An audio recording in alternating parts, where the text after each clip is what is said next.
everybody, Fletch from All Things Overlanding here. On tonight's episode of the vlog/podcast, it's kind of a funny story. I intended to record this as I was doing it live on overlandradio.com. I recently got asked by a gentleman named Lee Odom, who runs Overland Meetup and also overlandradio.com, to be a DJ/host on the radio station for Overlanders, I guess. And so I've been doing shows every Thursday, and tonight was my third one, and I was like, you know what, I could use this as also my podcast and vlog, because a lot of it's similar content, right? So I wrote down all this content, I came up with this great script, I just did the whole thing live on the radio, and I realized I never turned on the camera. So you do the same thing. You're gonna get the same content. It's not gonna be as weird, because I'm not gonna be like chatting with people live, and I'm not gonna be stopping and doing radio stuff, so it's actually probably going to be a little bit better. But anyways, that's what tonight's show is going to be all about. This week, I'm going to be talking about my top 10 mods that I've done to my truck, and also my top 10 pieces of overlanding gear. So again, if you have time Thursday evenings around 8 p.m. Central or 9 p.m. Eastern or 6 p.m. Pacific, I guess, go to overlandradio.com. There's a chat function. You can chat with me live. I'd love to see you guys on the show there. But for tonight, I'm going to re-record it. I'm going to do it again because it's my own fault for being stupid. So feel free to laugh at me. But while you're laughing at me, click the like button down below. Click the subscribe button and the bell to be notified when I drop new videos. And let's get into it.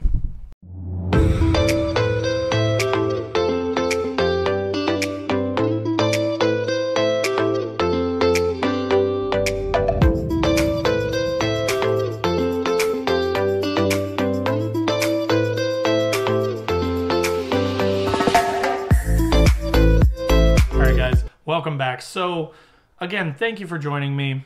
I do always want to say just how appreciative I am of the growth of the channel and you know, getting to know all you guys, hearing from you guys, seeing you guys in the comments, asking questions. Tell me things that you want to see. Tell me things that you want me to do as far as like mods on my truck that you might want to see how I did, or you know, overlanding topics that you'd like to hear more about. I love doing stuff for people that ask for it. So hit me up at allthingsoverlanding@gmail.com or go to allthingsoverlanding.com and shoot me a message through the website. That's fine too. Just hit me up however you see best. If you're watching on YouTube, again, hit me up in the comments below. That's probably the quickest and easiest way to get to me. And I'll reply to every single comment. If I don't, feel free to ridicule me. Like, don't dislike the video. Don't do that. But send me an email and like ream me out and I will fix it. I promise. So for tonight's show, I want you to just picture something for me here. Imagine that you're going down a trail, right, that you've never taken before, and you come across an obstacle, like maybe let's say like a big mud pit, and you stop and you're by yourself and you're like, you know what, let me go check it, and you're sticking sticks in it and you're like, I think I could get through that. That's probably fine. And you hit it and you sink and you're instantly stuck. Okay, so that's where we're at. That's the situation that we're in, right? In that moment, right, that's when you realize that maybe you should have invested in like a winch bumper, maybe some traction mats. If you don't already have those things, it makes you think, right? So that's kind of the situation that I was picturing when I was thinking of tonight. Like, what do I have on my truck that is an essential overlanding mod? What do I have that I could not leave home without, that I use every single time that I'm out on a trip, that I love? Same with the overlanding gear. Like, what is the gear that literally like makes my trip the best trip ever, every time, right?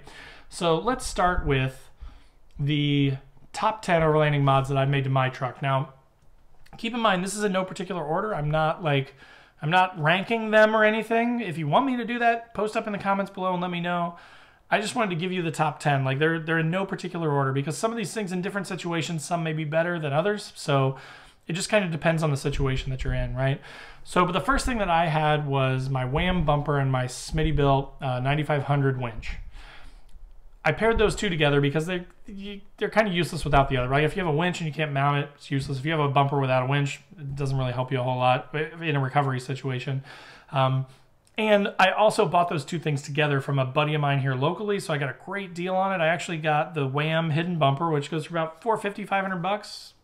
Maybe that's before shipping too. Like, there might be shipping on top of that. And the Smitty built is a couple $100, $250, somewhere in that ballpark for the winch. But then it's also got a $225 synthetic line on it and a factor 55 flat mount attachment point on the end of it. So I got all that stuff for like 500 bucks, which was a great deal. And I was super psyched about it, as you can tell. But those things are so awesome. Like I used it to recover a friend's trampoline after we had a big windstorm like a week ago. I went over to his house, pulled the truck up to the edge of the pond. We hooked up the winch to it, and we yanked this trampoline out of the middle of his pond. So I also use it I have this scissor lift in my garage, and it weighs about 1,300 pounds, and you can't really just move the thing, but I pull the truck up, I hook the winch up to it, and I yank it to where I need it, right? I pulley it to where I need it to be in the garage, and that's what I use it for. And then of course, if there's a tree down, I use it for that. If I get stuck, I've got it for that. Like, there's just a million things that this thing can be used for. So it's super awesome, and I don't leave home without it because it's permanently mounted to the truck, but it's also a great mod to have. And if you don't have one, you should consider finding one. So number 2, drawer system. This may not be for everybody, right? Like, it depends on how into overlanding you are and how often you go on trips and things like that. It might make sense for you just to have like Plano crates or like some designated storage options that you maybe throw in the back of your vehicle to take stuff with you. For me, I go on so many trips, and half the battle for me is making sure I've got everything. Like I make spreadsheets and I plan it out, and I enjoy doing that. But then I used to feel like every single time it just took like 2 or 3 days to like make a list and find all this stuff throughout my house and in my garage and in the truck and all over the place, get it all together, get it packed up, figure out where to put it and all that stuff. It was just a huge pain in the butt. So by putting a drawer system in, I know every time I've got canned goods, I've got cooking stuff, I've got hand sanitizer, I've got wipes, I've got toilet paper, I keep my pillow in there, I've got fire starting stuff, I've got cooking stuff in there, and then I've got a lot of electronics, so like charging cords, flashlights, lanterns, all that sort of stuff stays in there. So for me, it saves me a ton of different things that I would have had to worry about packing individually before, and now I just know like those things are always in the truck. I just need to worry about like tent, cot, sleeping bag. I keep a wool blanket and my trasharoo in the truck too. So like toilet, cooler, water, right? Like that's all I have to worry about. So it's greatly simplified and reduced the amount of planning that it takes to go on a trip. So the drawer system for me is a huge boon. Like it's a huge, awesome, probably top 3 for sure, maybe even the top overlanding mod that I've done to my truck. Third, good suspension. And this sounds kind of funny, but it's not, right? So I started out with cheap suspension, and you guys know me, I'm a cheap person. I don't like to spend a bunch of money on stuff if I can avoid it. If I can get something that's cheap that works just as well, that's fine. However, there are certain pieces of gear where it's worth spending a little bit extra money, and the suspension is definitely one of those things. If you can't afford it, that's fine. Go cheap, because if you need the room to fit bigger tires, that's fine. Do it. Again, I did that for several years, but now that I've gone to the good suspension, the ride it's like a big, tall, weird-looking lifted Cadillac on 33-inch mud terrains, but it just rides so smooth, just like a Cadillac that's super loud and weird and awkward, and people stare at it. So it's not at all like a Cadillac, right? But it rides like one. It rides super nice. So it also gives me more flex, you know, a little bit more travel in the suspension. The coilovers that I've got on the front are the Niztek MK84s. If you're a Nissan guy, you know what those are probably. They're adjustable, which is nice. So it gives me room in the future to make adjustments, to go taller, go shorter. It's nice to have that adjustability. It's nice to have that smooth ride and properly proportioned shocks to springs. So having additional lighting is always a good thing.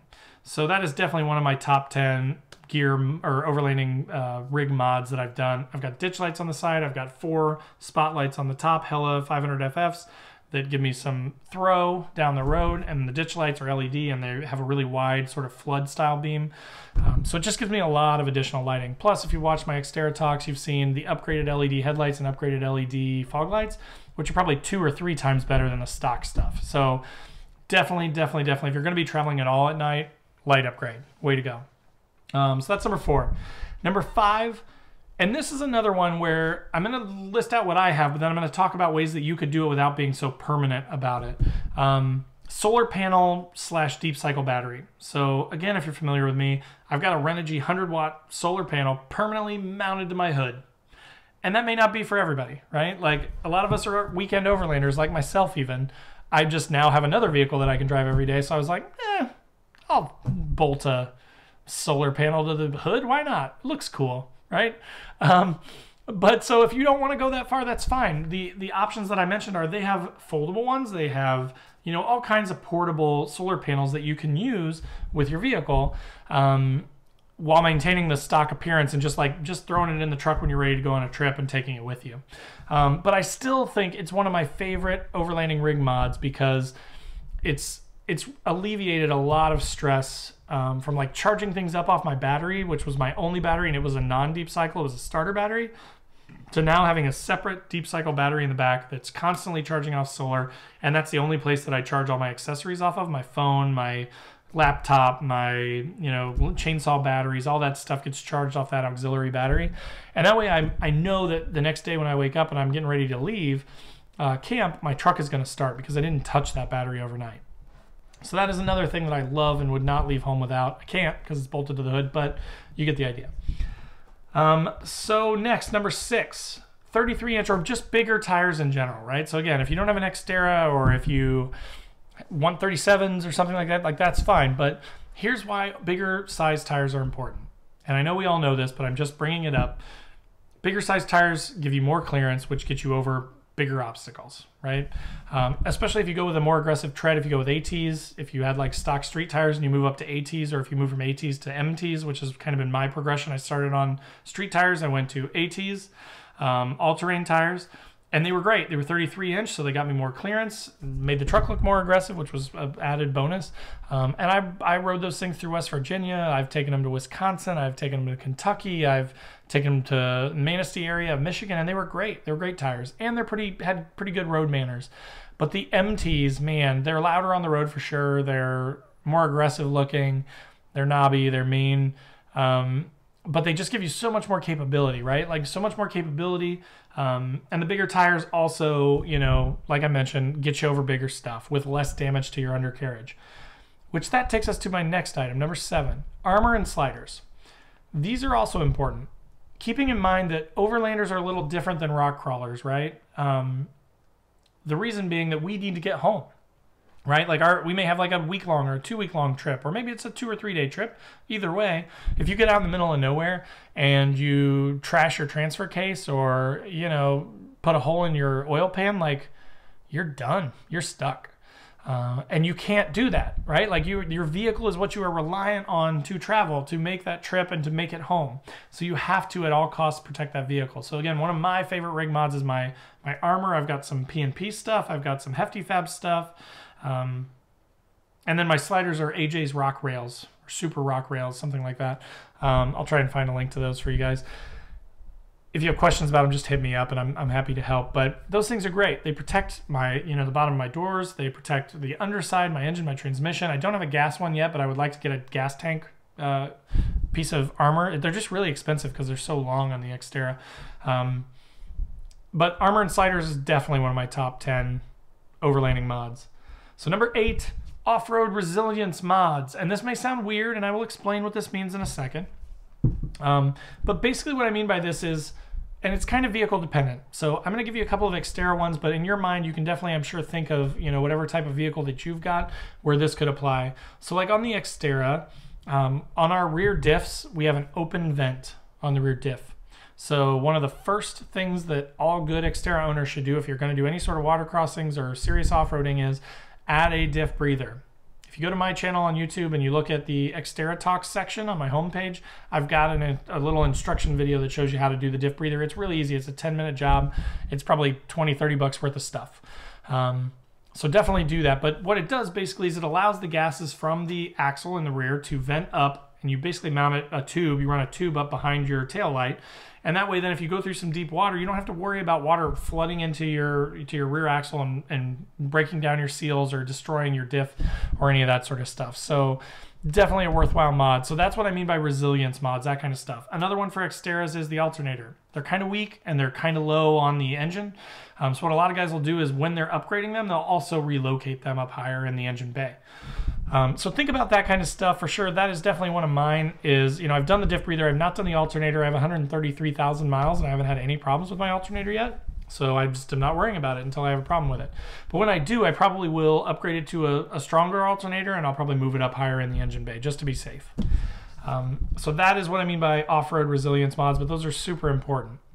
So number 9 on my most favoritist, overlanding rig modifications.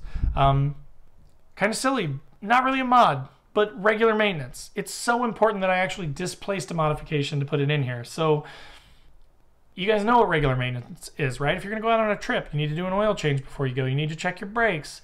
You need to top off all your fluids. Like, again, I know that sounds silly, but when you're talking about overlanding, the whole purpose of your trip is to get out, enjoy the trip, have a good time, not get stranded, not break down, and then get home. So if you don't do that kind of stuff, you could have the most modded, crazy rig anybody's ever seen and everybody's giving you a thumbs up and they love you. But if you get out there and your engine implodes because you didn't do proper maintenance to it, like, that's stupid, right? So that is why it's on the top 10 rig mods / overlanding mods for my truck, is just every time before a trip, being very persistent in checking everything over, making sure you've got the right tools in case something breaks. That's the sort of stuff that I think is really important. And then last, going away and going back to mods, the 10th thing on best overlanding mods, semi-permanently mounted Vire 88P air compressor. If you've watched, I've got a couple videos where I kind of touch on this a little bit. I probably will do a more in-depth, like how I did it video on Xterra Talk here before too long. But I have a Vire 88P, which is a tiny little inexpensive compressor, about 50, 60 bucks on Amazon. And it's great. It fills up my 33s very quickly for how small it is. But what I did was I actually mounted it using a big quick fist in the back of my truck above the driver's side rear wheel well. And it's mounted with a quick fist so I could undo it and I could take the thing out. And what I did was I snipped the original cables, which went to alligator clips, the intention being that you would attach it to your battery, run it off the battery, and air up your tires, right? I snipped those off and I put a universal electrical fitting on the end of it. I put a female universal fitting on the inside of the truck and I ran wire back to it from the battery. So I can just plug it in right there inside the truck, not even take it out of the truck, and I have an extended hose for it. And I can get to all 4 tires without even removing the thing from the truck. But I took the alligator clips, put a universal fitting on that so I can plug that into it, and I can take it out of the truck if I need to. If a friend needs to use it, if someone else needs to use it to air up, pop up the quick fist, pull it out, plug in the alligator clips, let them plug it into their battery and let them use it. No problem. So I like that flexibility, right? So that's why that's one of my favorite mods. I also I don't trust gas stations. I've been on enough trips now where I feel like 7 or 8 or 9 out of every 10 gas stations you pull up and you're like, you've aired down and you're at 15 pounds of pressure in your tires and you've just been like, oh, I'm just tearing up these tires on the highway. I need to get off and I need to air back up. And you pull in and it says out of order on the air compressor, right? Like, I feel like that happens a lot.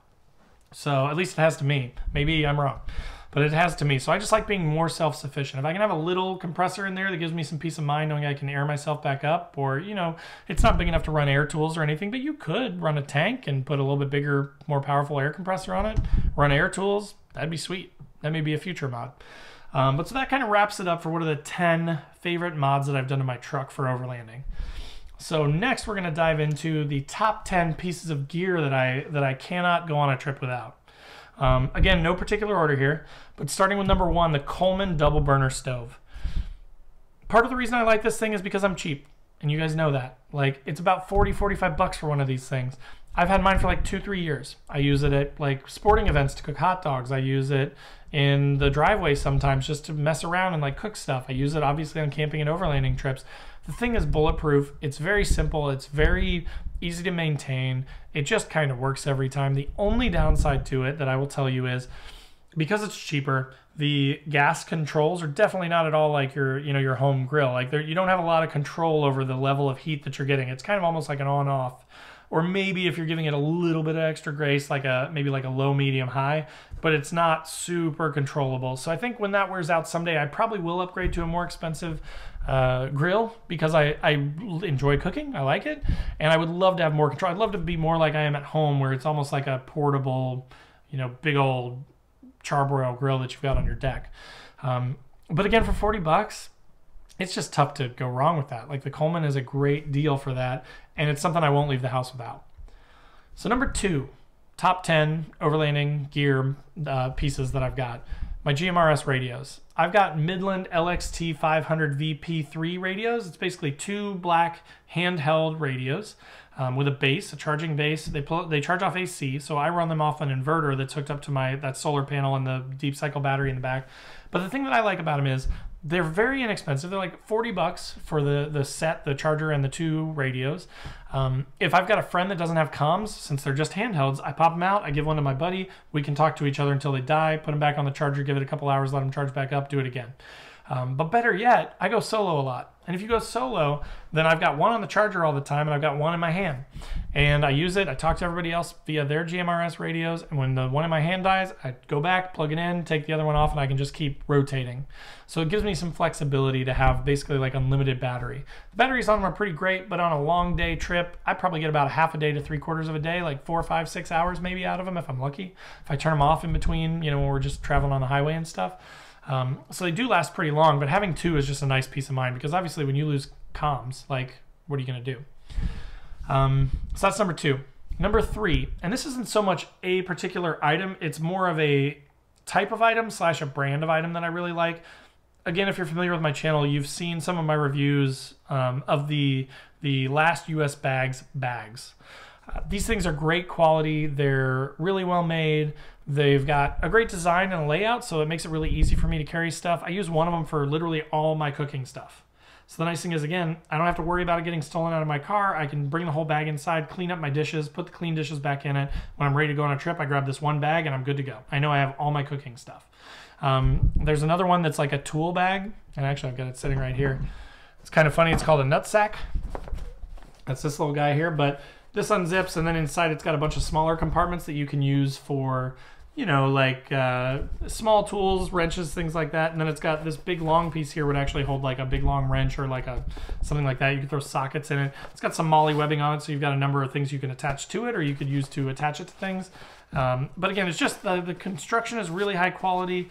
I also like the story of the brand. They started making overlanding stuff because one of their founders loves overlanding, and they wanted to reduce their waste. So they were making primarily military and industrial heavy applications, and they had all this extra material that was coming off of them that was going to waste. And they said, we can make smaller, like overlanding style bags out of that waste, open a new niche, and reduce our waste, which I just think is super cool. So definitely check them out. It's lastusbag.com.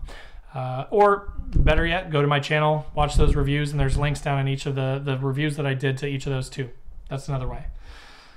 So number 4, Tough Stuff awning. I love this thing, and I will tell you why I love it. And I am a Tough Stuff guy now, and I'll tell you why. But any of the good name brand awnings are worth the money. Spend a couple $100 on one. It gives you so much flexibility. When I put up my rear hatch and my awning on the side, I've almost got a 270 awning on the truck. So it gives you a lot of coverage if it's pouring down rain, if it's snowing. It just gives you like a nice, safe space where you can put all your stuff, all your tables and cooking equipment and things like that. And it's on your truck all the time, so you know you've got it if you need it, which is another thing that's nice. Like just like my drawer system, I don't have to think about packing a tarp or one of those portable Instant Up deals. Like it's just on the truck. If I want it, I pop it out. If I don't, I leave it up there. It's fine. I've got it. The reason that I like the Tough Stuff is I actually broke it like last October, and just a couple weeks ago, it took that long because of the whole coronavirus thing, and I think they ship things from like Australia. One of the poles snapped, so I didn't give it enough angle to put it down, and it torrentially downpoured. I wasn't expecting it one night, and it caught the water in it. I went to sleep, and when I woke up, it was bowed out, and I went and tried to carefully get the water out, and it snapped, and it went everywhere, and it broke one of the arms. It took me 5 minutes, though, to swap out a new arm, and I'm good to go. The reason, though, that I love it is I put it back up in the torrential downpour. I got home, it was still raining, and I was like, okay, you have to remember to go out and like air it out. Put it out, let it dry out. I forgot for 5 months. I forgot totally. I never put it back out until I got the new pole. So I went to put it out, and like water came out of the thing when I unzipped it, and like leaves and stuff. And I was like, this is going to be rotted and mildewed and destroyed, and it was not at all. All the water came off of it. I left it out for half a day, let it all air out and dry out. No mold, no mildew, no nothing. So I was super impressed with that, and it made me feel so much better that I bought this new pole, and then I was afraid I'd ruin the whole thing. I was going to have to buy a new one anyways, but it was still in great shape. So great awning, Tough Stuff, good stuff. Number 5, Yuko mess kits. And again, you guys know that I talk about these things all the time. There's a reason. They're great. They're well designed. They keep dust and dirt and stuff out. They let you store food in them, and you can toss it in a cooler because they've got a seal in them. And they're very inexpensive. They range from like 12 to 20 bucks, depending on how many pieces you get in the mess kit. I've got 2 of them actually, a 6-piece and a 4-piece. And I mean, I couldn't be happier. It gives me, they open up and you've got a plate and a bowl. You've got your silverware and stuff. I keep a dish brush in there too, a wooden spoon, just everything. It's a good size. If you're a backpacker, it might be a little big, but if you're an overlander and you've got room, great piece of gear. So I love my Yuko-Wear stuff. Number 6, my Coleman 0 Degree sleeping bag. This is one that I'd love to hear from you guys in the comments on. There are a lot of more expensive bags that are probably a lot better quality and probably a lot warmer. But when you get into like the $200, $300, $400 range for a sleeping bag, the Coleman 0 Degree bag is 40 bucks. And this thing is, I think the 0 degrees is definitely a survival rate. It's not a comfort rate because I sleep quite a bit. I do a lot of winter camping. So I've been out there in 0 to 5 degree weather with this thing, and it can get a little cold. I keep my clothes on and stuff like that. But I pair it with the next thing, number 7 on my list, which is my Ectos 80% wool blanket. Those two combined, so the Ectos blanket's about 20 bucks, and then the Coleman is 40, so I'm 60 bucks total into those two things. The Ectos is 66 by 90 inches. I actually lay it across like my, my pad or my cot, put my sleeping bag on it, fold it up over the top of it like a little camping burrito, and then that's how I sleep. And those two things combined keep me super warm even in 0 degree temps. Like, I sleep like a baby.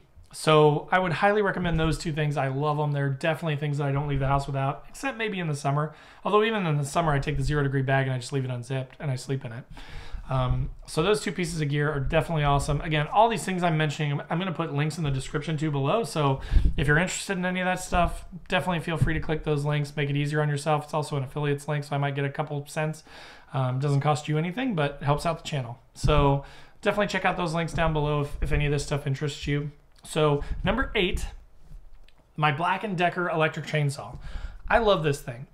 And is it something that, like, if I was in like the woods of, I don't know, Wisconsin or something, or is that a woodsy? I think Wisconsin's woodsy.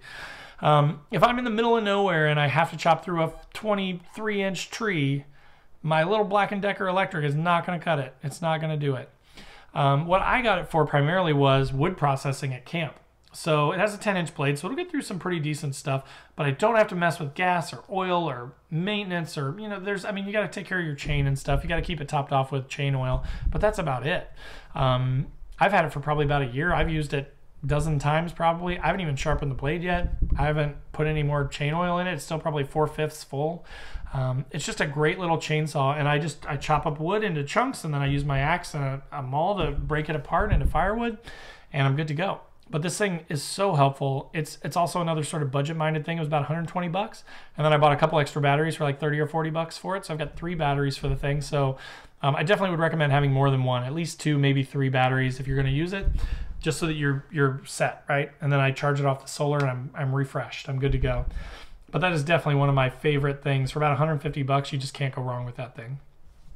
So number 9, I just did a review of this not too long ago.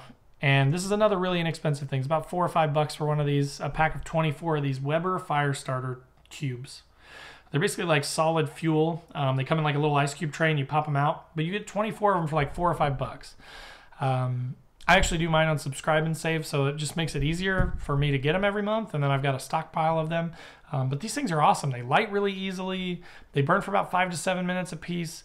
You can get away with one easily to start a fire. Sometimes I'll just, because I have so many, I'll just throw 2 or 3 in, just get a raging bonfire going, no problem. But you can throw a spark on it, you can hit it with a match, a lighter, and they just take to flame really well and just go. So not really intended for camping, but I like to take things that maybe aren't intended for camping, that take that stigma out and reduce the price and repurpose them for camping. And these things work great. So definitely Weber fire starting cubes are cool. Link in the description. 10th thing, last thing, wrapping it up here. And again, I might get some comments down below about this too, but I'm going to say it, Trasharoo. Now, I'm not a Trasharoo brand loyalist. I don't keep mine on the outside of the truck all the time. So I've had mine for a couple of years and it's not super faded. I have a black one.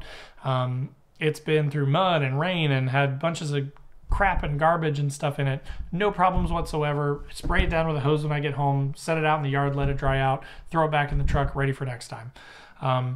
Whatever thing you go with, whatever piece of gear that you go with, an external heavy-duty trash bag is one of those things that I will not leave home without, because if you have to use a bucket to go to the bathroom, You're not going to want to put that inside your car. Same with stinky old trash or, you know, food waste, things like that. It gets it up off the ground, it gets it away from the animals, and it keeps it outside of your vehicle when you're traveling between locations and hitting trails during the day and things like that. So that is definitely on my top 10. So that's about it. That kind of wraps it up. So again, sorry I had to re-record this for you guys, but you know what? It's probably a little bit smoother as a result, but in the future I will try to remember to record things when I do radio spots and things like that so I can share it with you guys. But I hope you enjoyed that. I hope that was helpful for you. I hope that gave you some ideas for, you know, gear that maybe you're missing out on or you don't have, or you know, if you have stuff that's similar or you have stuff that you think is better, post up in the comments below and tell me what it is. If you're listening on the podcast, hop over to YouTube, find this episode, and come chat with me. You know, get in the comments. So again, thank you guys as always for listening, for watching on YouTube. I appreciate you guys, and it's been great. I will talk to you next week. Have a good one. Stay safe in this coronavirus stuff, and we'll talk soon.